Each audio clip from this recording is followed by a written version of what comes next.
E nosso encontro de hoje, nós vamos avançar mais um pouco na concretização dos objetivos, né? Tema que a gente vem detalhando aí já umas quantas semanas. E vamos hoje falar sobre a necessidade de estabelecer planos. Diz o Antoine de Saint-Exupéry, né, autor do Pequeno Príncipe, era escritor e aviador, que um objetivo sem um plano é apenas um desejo.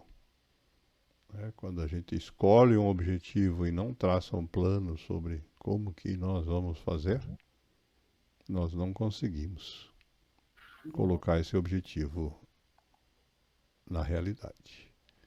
Essa é uma sabedoria universal, né? Esse provérbio japonês é milenar, que diz que assim, né? Ter-se visão sem ação é sonhar acordado. Ter-se ação sem visão é um pesadelo. Lembrando a gente que se a gente tiver a visão, né, o que nós chamamos de objetivo e não agirmos para chegar lá, né?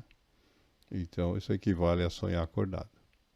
Faz parte, mas não pode ser só isso. E do contrário, agir, né, ter ação, sem ter estabelecido objetivos, é um pesadelo. Vai nos levar para lugares que certamente não desejamos. O poeta Ralph Waldo Emerson, né, autor que já citamos muitas vezes, também escreveu sobre esse conceito, dizendo assim, né, as ideias têm de funcionar pelos cérebros e braços de homens, senão não serão mais que sonhos. É o plano, então, que transforma os objetivos que nós sonhamos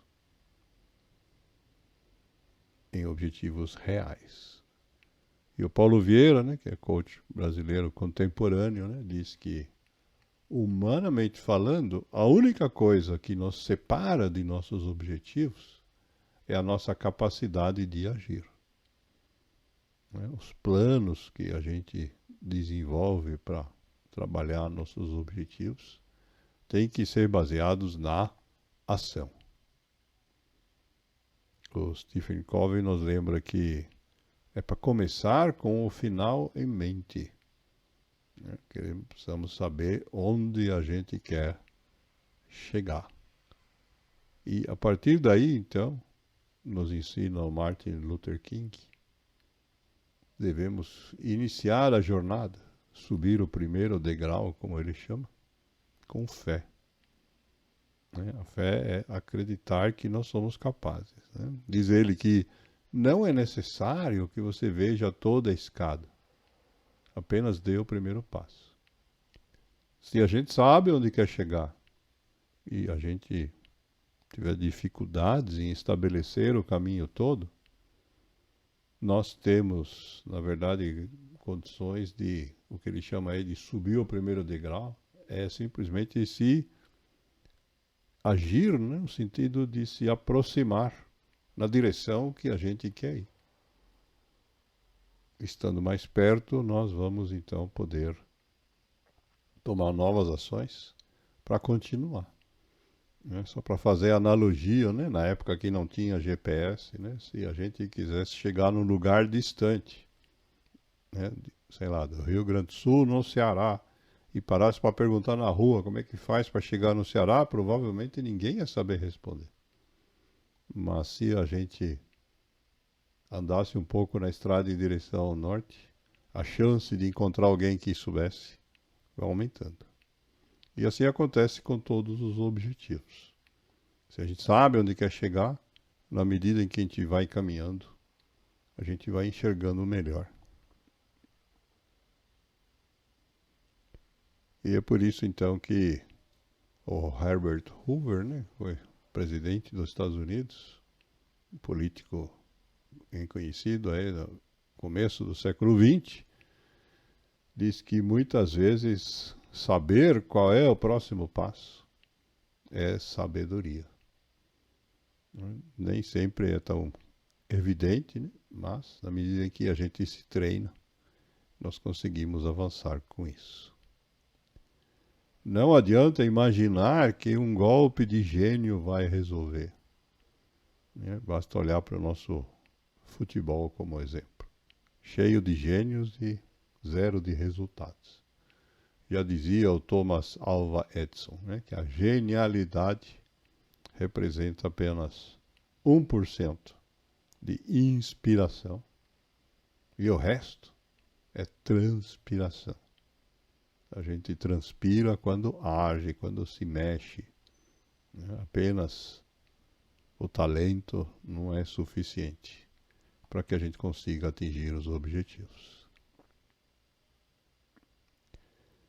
E a Simone de Beauvoir, né, outra escritora que já citamos umas quantas vezes, né, nos alerta que o momento em que nós devemos agir é o presente. É o momento presente. Diz ela, o presente não é um passado em potencial, né, no sentido de que quando ele passar, o momento atual vai fazer parte do nosso passado. Mas, diz ele é o momento da escolha e da ação. Toda vez que a gente quiser desenvolver um plano, nós vamos ter que agir, vamos ter que escolher quais são as nossas ações e vamos ter que estabelecer um momento no tempo, um momento presente, no qual nós vamos executar essa ação. Não tem como a gente executar uma ação fora de um determinado momento. Quem não faz isso e fica analisando a situação, cai nessa situação descrita por esse antigo provérbio judaico, né, das pessoas que só pensam, mas não agem. Elas ficam paralisadas, analisando a situação, tentando encontrar o melhor plano, mas não agem. Parálise por análise é um termo que também é usado na psicologia moderna.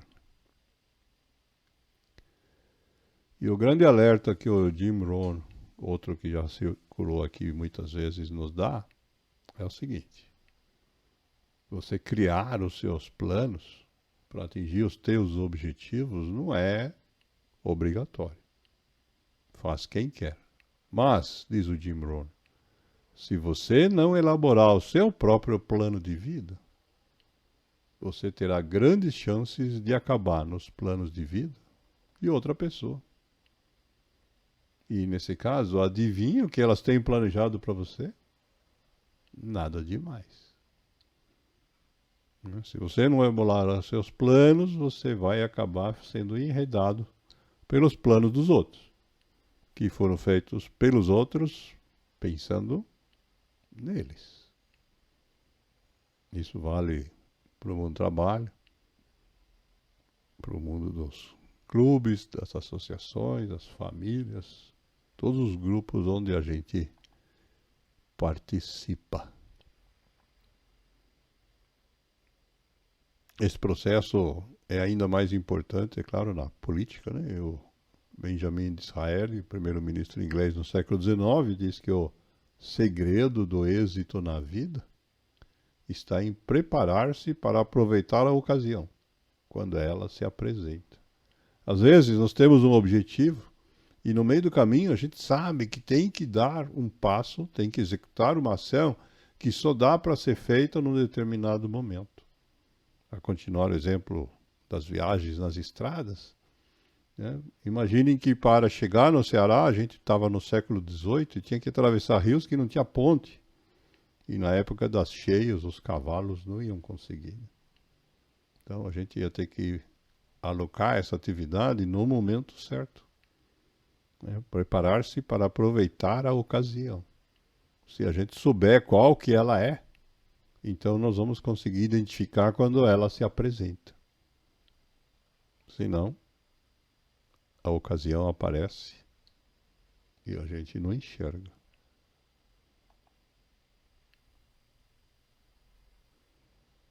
Mas pode acontecer nesse processo que a gente escolha um objetivo que não pode ser alcançado, né?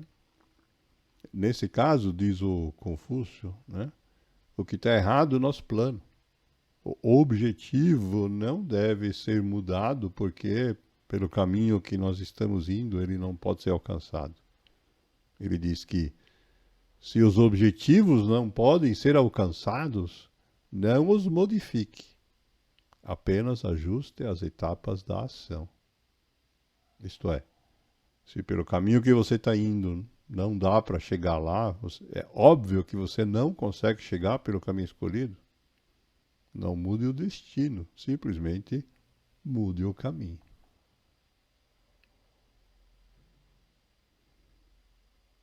E aí nós temos um alerta do filósofo espanhol Jorge Santayana, na verdade é apelido, né? Um nome bem comprido, que nós não vamos ler aqui, mas está na tela, que nos lembra que se a gente ficar agindo sem fazer essa observação da realidade que o Confúcio nos lembra e avaliar se nós estamos progredindo ou não em direção ao objetivo, nós caímos naquilo que ele chama de fanatismo.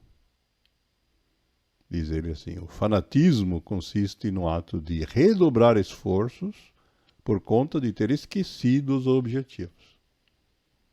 Fanático é aquela pessoa que age, mas não sabe mais para onde está indo. Ele age porque tem que agir. É algo assim como uma ação compulsiva que nós chamamos, né? E o Gandhi diz que se a gente desenvolver essa capacidade de se concentrar numa coisa, num objetivo e insistir nela, se for difícil como único objetivo, quando a gente desenvolve essa capacidade, diz ele, ao fim e ao cabo, obtemos a capacidade de fazer qualquer coisa. Essa é uma realidade, né? Quanto mais a gente treinar nossa musculatura nessa caminhada, mais caminhos nós seremos capazes de trilhar. Porém, fica aí mais um alerta. O Roberto Chiniachik diz que a gente não deve ficar brincando de super-herói. Diz ele que heróis de verdade são aqueles que trabalham para realizar seus projetos de vida e não para impressionar os outros. Tem pessoas que querem aparecer como heróis para os outros, escolhem objetivos que não lhes servem, que não são úteis para si, apenas servem para impressionar os outros. Pensem em quem vai na academia só para desenvolver músculos para se exibir, por exemplo. Pode ser um objetivo, só para impressionar os outros. Mas a mesma questão pode ser parte de um projeto de vida pessoal.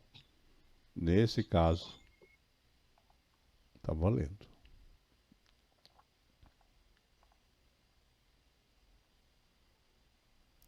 O escritor inglês William Hazlitt ainda nos lembra que nesse processo a paixão pode ser um componente importante. Diz assim, uma paixão forte por qualquer objetivo assegurará o sucesso, porque o desejo pelo objetivo mostrará os meios. Essa é uma realidade, né? Quando a gente escolhe objetivos que a gente gosta, a chance de conseguir atingir aumenta muito. E aí tem essa frase de autor bem desconhecido, né? Usada por muitos palestrantes motivacionais, né? Que diz assim, metas a gente busca, caminho a gente acha, desafio a gente enfrenta, vida a gente vive, saudade a gente mata e objetivos a gente alcança. Siga em frente sempre.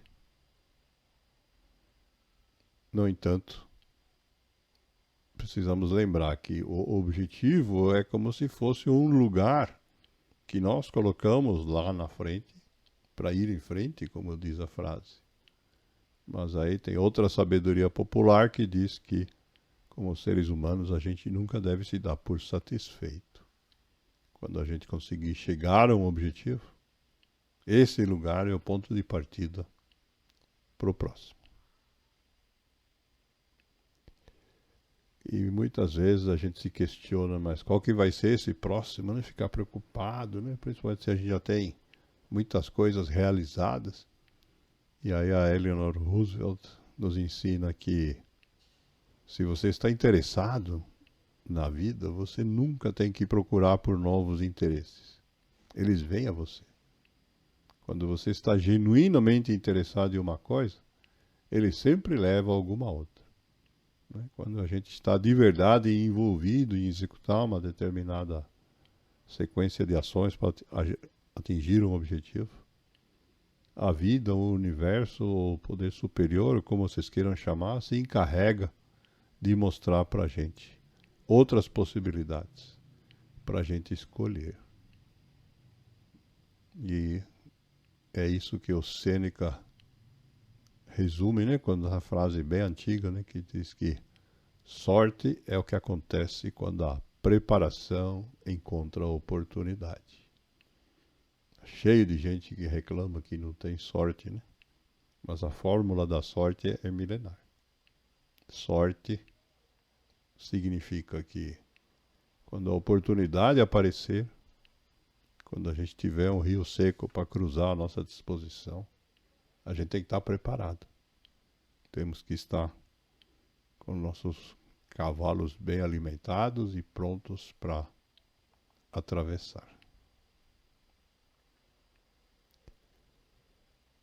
O Zig Ziglar resume todo esse processo, né? Motivando a gente e lembrando então da importância dos planos, né? Quando ele diz que você nasceu para vencer, mas para ser um vencedor, você precisa planejar para vencer, se preparar para vencer e esperar vencer. Precisamos fazer o plano, precisamos agir e precisamos acreditar que vamos vencer. Sem isso, a gente não consegue colocar os planos em ação para atingir nossos objetivos.